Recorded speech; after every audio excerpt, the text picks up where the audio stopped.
This is a story about the time my brother saw a skinwalker and didn't react like a normal person would. I grew up in a haunted house and I tell stories of things that happened to me and my family members and friends, and this is the story about my brother and the night that a skinwalker was in his yard. It's important to know that I overreact and my brother completely underreacts. He calls me, he's just very chill, and he said, "Hey, I just saw the weirdest thing in my yard. I'm gonna tell you about it and you tell me what you think."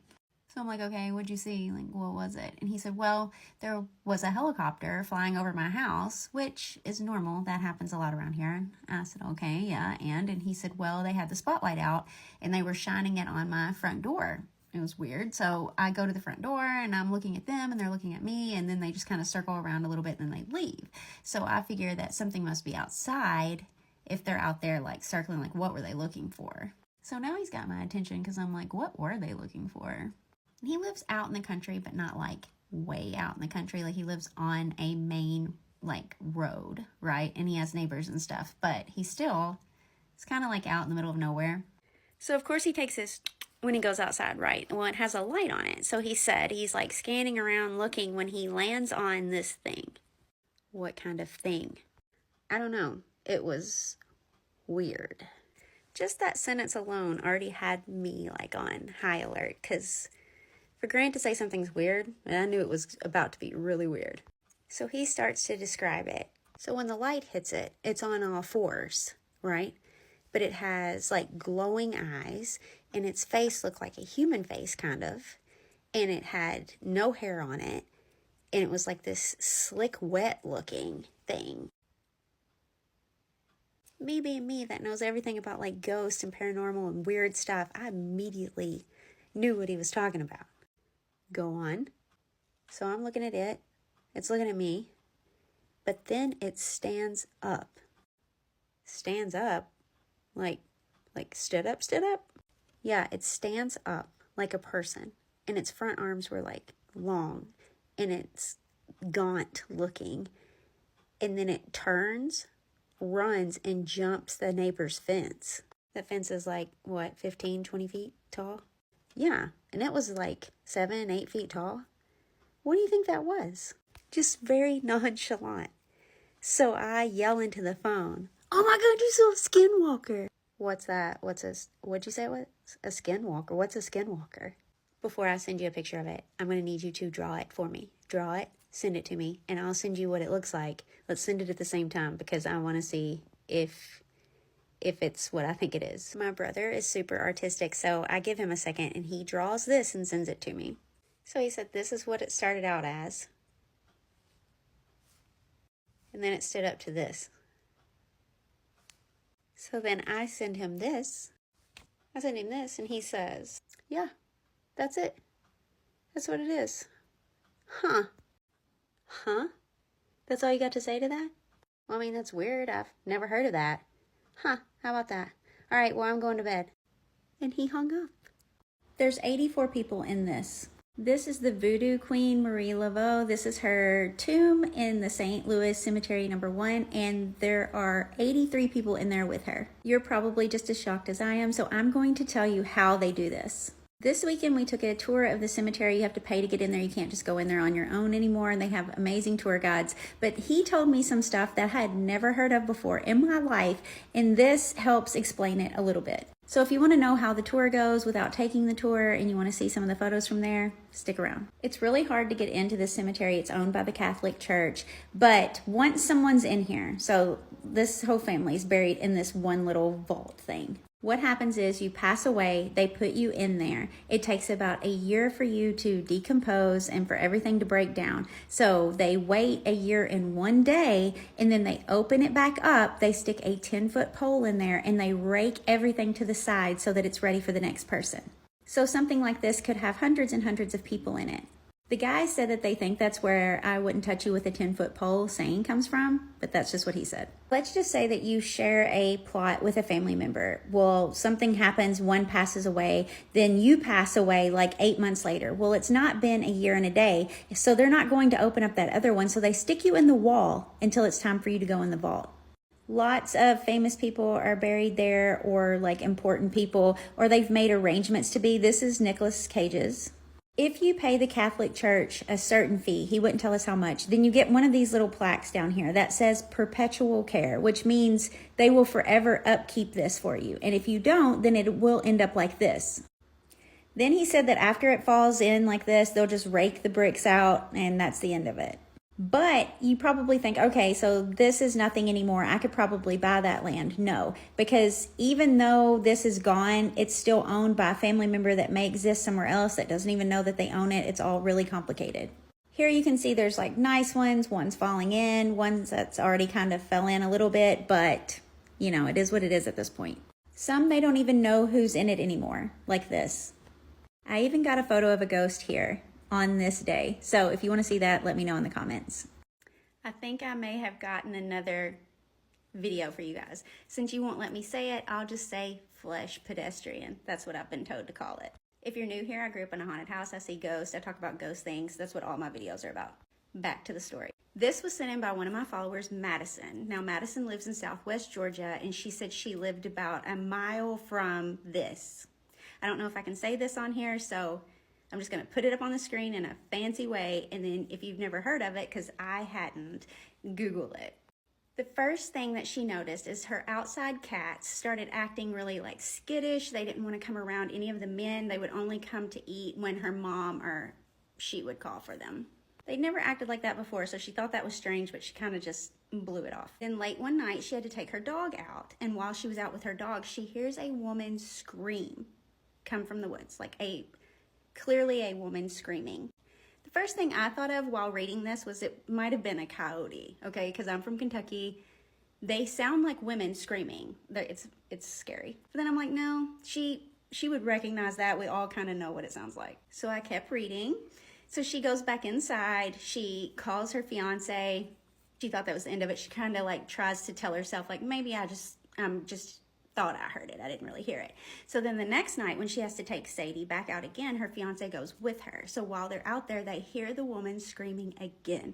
She looks at her fiance, he looks at her, and he just says, run. So they run back in the house. He goes back outside, can hear it, but they can't find anything. So he comes back in, he calls the cops. The cops come out there. They look, they don't find anything. She thought maybe that's the end of it. But then one night, she's washing dishes in her kitchen and she looks out the window and sees a woman standing out there looking back at her. She was home alone. She freaks out, locks the doors, calls the cops. The cops come.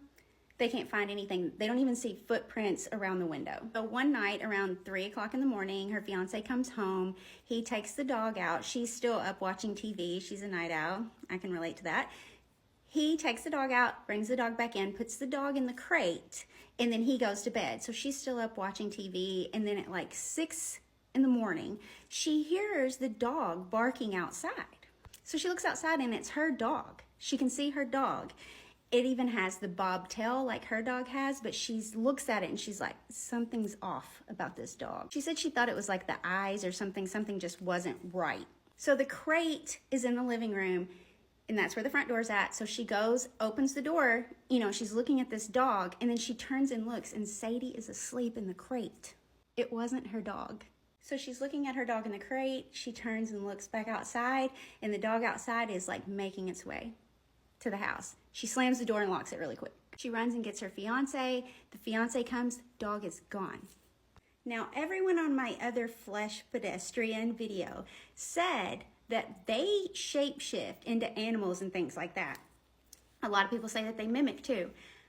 I don't know what's what. Like, is it the windy boy or whatever you guys want to call it, since I'm not supposed to say the name, the flesh pedestrian, the rake. A lot of people say that's not even real. I'm probably not supposed to say that either, but oops. So which one is it?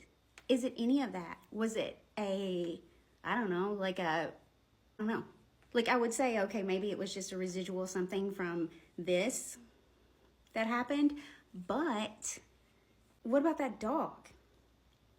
What do you guys think? The Brazilian vampire, Camille Monfort. Yeah, I butchered that. We're gonna call her Camille, but here's her real name. But you guys are not going to believe this because you know who she looks exactly like. This girl, my daughter, Kata. I know. Twins. But let's talk about her for a minute. Belle in Brazil was starting to get popular because of rubber trade. All of the wealthy were coming there. They were importing all of their stuff from all over the world. And then they started getting big into theater. Which brings us to this beauty. She came from France. She was an opera singer. Men loved her and the women hated her. Jealousy.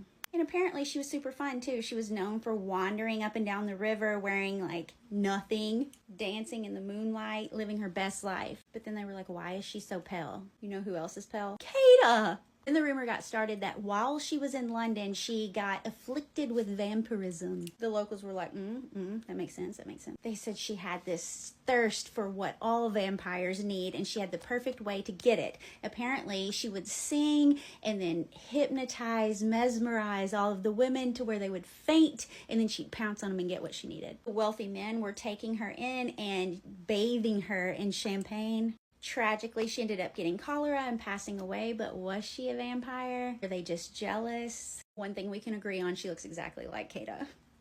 Have you guys seen this ghost photo taken at El Paso High School in Texas? I get emails sent to me all the time about haunted things that's happened to people, and this one took place at El Paso High School, and in the first correspondence, she acted like I should know about this place, but I'd never heard of it before. So I looked into it, and oh my gosh, this place is super hella haunted.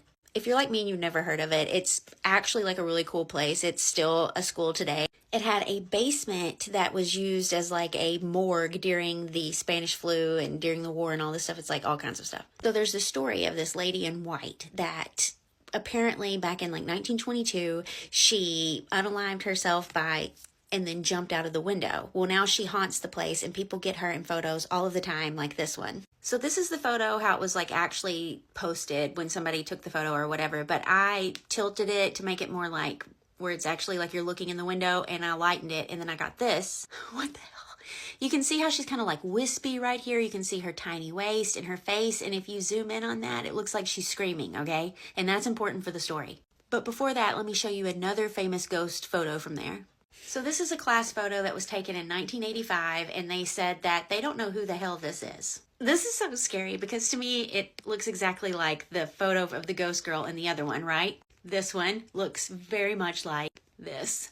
Ugh. Remember how I told you about the basement, about the hallway, and about the morgue and all of that? Well, Olivia sends me this email about the time that her and her friend Maria decided to go down there. She didn't really want to. She said she knew it was a bad idea, but Maria was like, come on, let's go. It'll be fine. What's the worst that can happen? So apparently they had to like break a lock to get down there. Maria was like, no problem, I can do that. So they get down there. They're walking around the tunnel. It's pitch black. She said it's like cold. She can feel like an eeriness to it. And then they could hear like a tap, tap, tap. She just tells herself like, okay, what's tapping is our footsteps. It's just like a delay because it's the hallway. So she just kind of like tries to ignore it, but it just keeps getting louder and louder. Like whatever it is following them down the hallway. And she said she started hearing like whispers, and it sounded like someone was saying her name, but she could tell that it wasn't Maria, but it sounded like it was coming from Maria. So she taps her on the shoulder and she's like, do you hear that? And she said that when Maria turned around, her face looked different.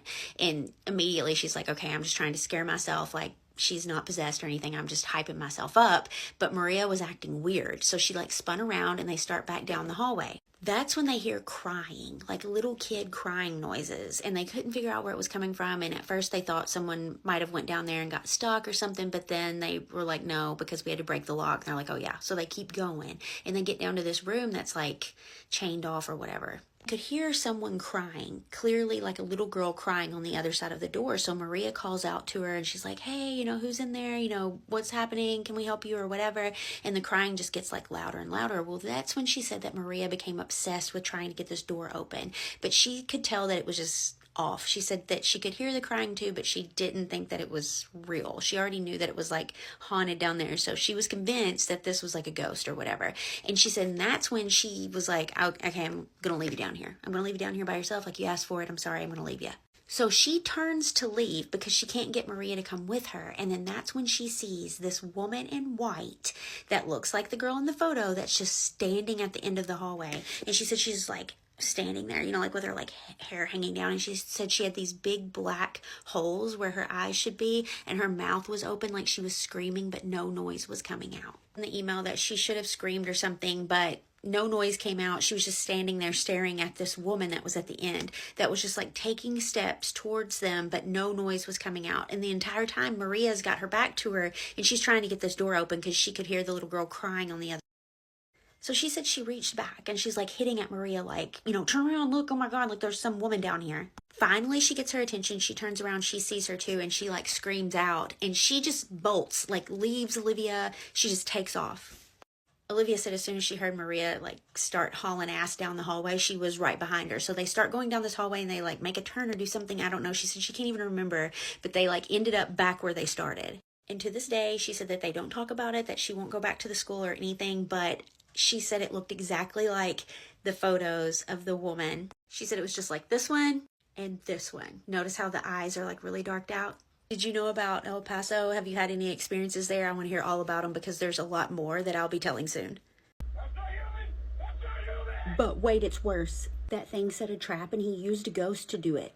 If you thought that 911 call was scary, you have no idea. Because that man that he saw on the side of the road that was wounded, the reason why he called 911 wasn't a man, it was a ghost. It was a ghost from the American Revolutionary War, and I can prove it. He was coming up from Florida, and he had just crossed the Black River, which is right here, and he talked about these S-curves, okay? And he said it happened somewhere in this area. The call, all you hear is him talking about how he saw someone standing on the road. But if you go to this other interview that he did, he talks about how he saw a man standing on the side of the road that was in a uniform that had a head injury, that was just standing there. How do I know it was a ghost? Because right here is where the Black River's at.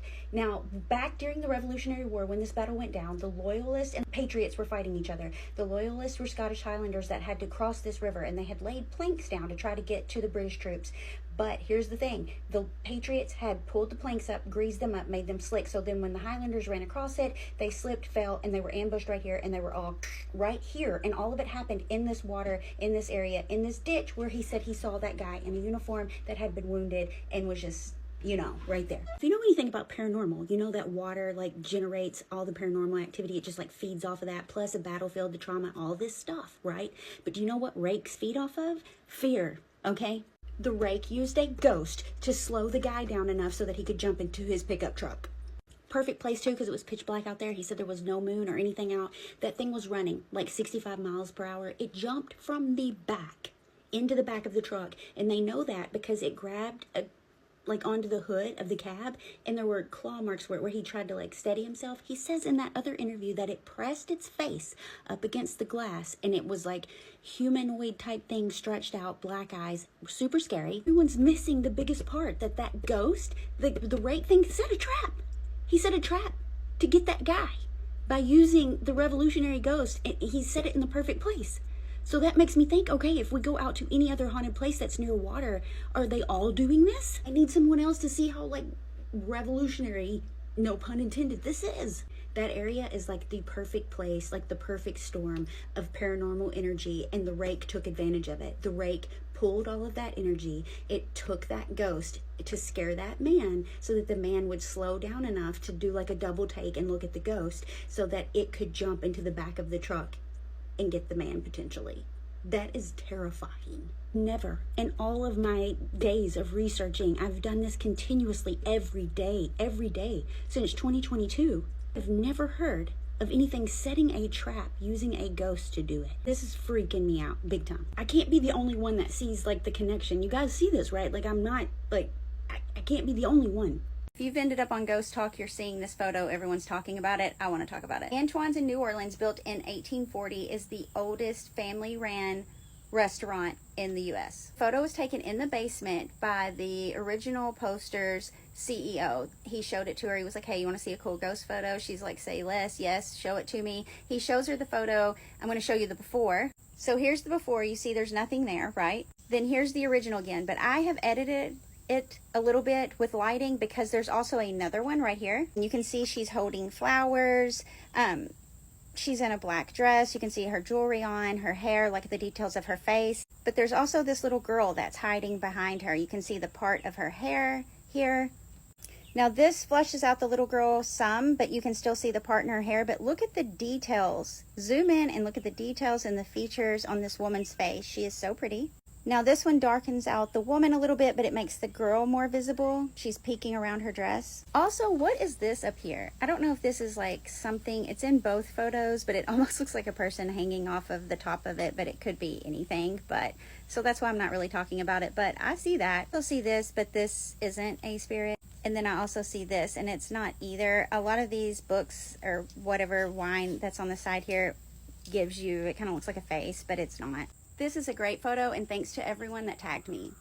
Sometimes when people pass away, there's two kinds of smells. RNs have been giving me all the details that I didn't ask for, by the way, but okay. People die every day in hospitals, right? And who is taking care of them? Nurses, CNAs, people like that. One of my friends is an RN. They said that when someone passes, this kind of scared me a little bit. It'll either be peaceful or it'll be like terror. The peaceful passing leaves like this sweet smell in the room. Very calm. The loved one says sometimes that they see other loved ones coming back to collect them. But on the flip, that other part, they'll start crying out that their feet are burning. They'll say that they're very hot. They start screaming about dark beings in the corner of the room. One even said that the one that was passing grabbed a loved one and said, "They're real," then screamed out and passed away. Oh my God. The emails that I got, she was a nurse for the ICU. There was a patient in there that was a ward of the state. He already had a DNR. Yes.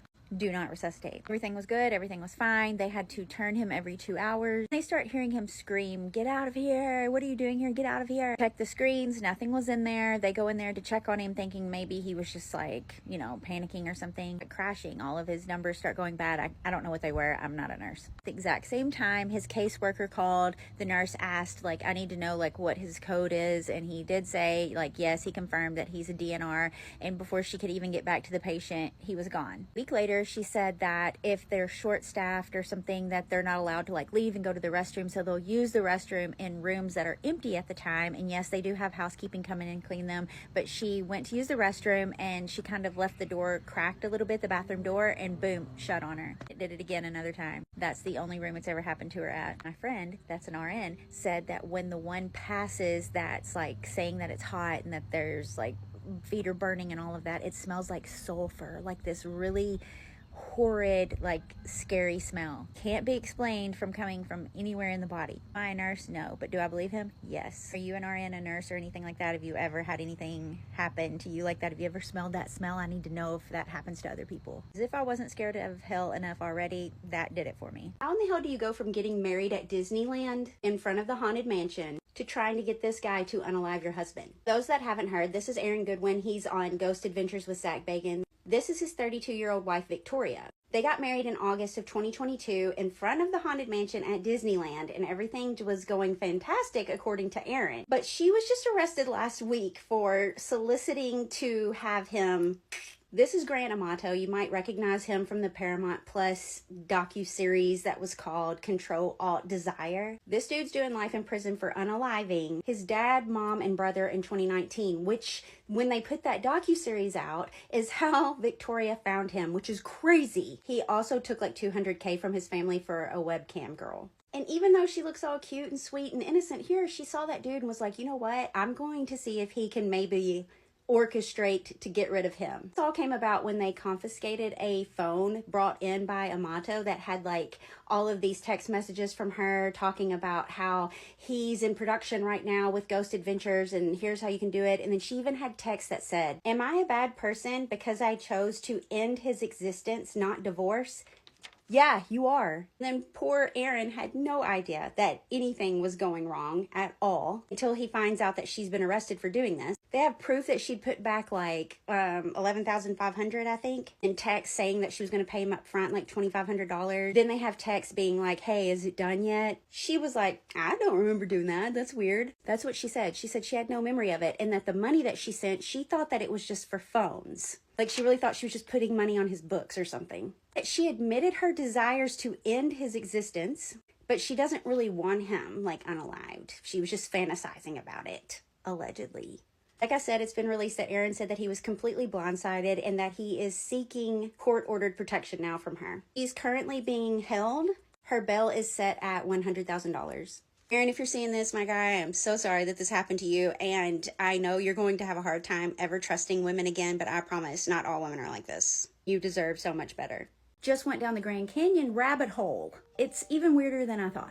Rapid fire because you guys don't have an attention span over the 90 seconds. Teddy Roosevelt makes an announcement, hey, guess what? We're about to shut down the Grand Canyon. We're not going to let anybody explore it anymore. So before this took place, this guy by the name of G.E. Kincaid was like, hang on, I'm going in there. He's in his boat, going down, and then he sees something weird up in the corner. He pulls his boat over and then goes and finds these man-made steps that's covered with like brush and stuff and goes up in it. He goes into the cave and there's all these rooms, like enough for, he said, 50,000 people to live in this underground structure. Was it the natives? No.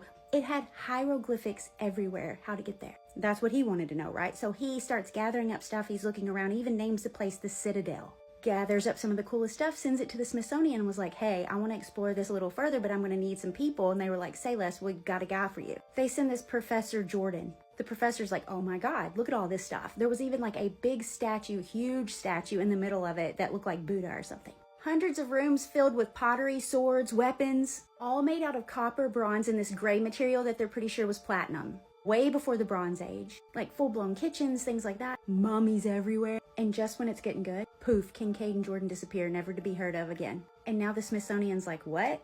I don't know what you're talking about. We didn't have any help with that. That's crazy. But is it?